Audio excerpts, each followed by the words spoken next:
তোমরা মানকর গ্রামে বা মানকর গ্রামের আশেপাশে এনাকে দেখতে পাও, কমেন্ট বক্সে বলো আর এই নাম্বারে ফোন করো। তোমাদের একটা কমেন্ট বা একটা ফোন এই লোকটার জীবন বাঁচাতে পারে। কিছুদিন আগে আমি গিয়েছিলাম মানকর হাটতলা মোড়। সেখানে দেখতে পাই বাস স্ট্যান্ডের ধারে এক ব্যক্তি শুয়ে আছে। রাস্তা দিকে যেই যাচ্ছে সেই একবার দাঁড়িয়ে সেই ব্যক্তিটাকে দেখছে। তার গা থেকে আসছিল বিচ্ছিরি একটা স্মেল। তার পাশ দিকে যেই বেরিয়ে যাচ্ছিল তারাই একবার করে দাঁড়িয়ে দেখছিল।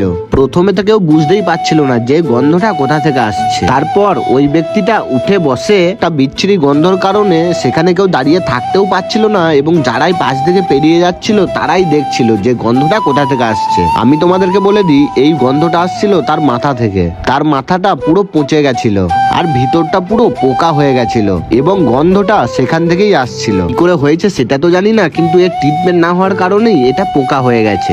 আমি শুনলাম এই ব্যক্তিটা নাকি বর্ধমানে ডাক্তার দেখাতে গিয়ে হারিয়ে গেছিল। তখন থেকে এই ব্যক্তিটার আর খোঁজ পাইনি। আমি এর আগে একটা ভিডিও দিয়েছিলাম, সেই ভিডিও থেকে এনার বাড়ির লোকেরা তাকে চিনে ফেলেছে এবং তার সাথে কন্ট্যাক্ট করার চেষ্টা করছে। যদি কেউ তোমরা মানকর গ্রামে বা মানকর গ্রামের আশেপাশে এনাকে দেখতে পাও, কমেন্ট বক্সে বলো আর এই নাম্বারে ফোন করো। তোমাদের একটা কমেন্ট বা একটা ফোন এই লোকটার জীবন বাঁচাতে পারে। এই ব্যক্তি তার নিজের পরিবার ফিরে পাবে শুধুমাত্র তোমাদের একটা ছোট্ট উপকারে। তো অবশ্যই তোমরা এই নাম্বারে কল করো বা এই ব্যক্তি কোথায় আছে অবশ্যই কমেন্টে জানাও।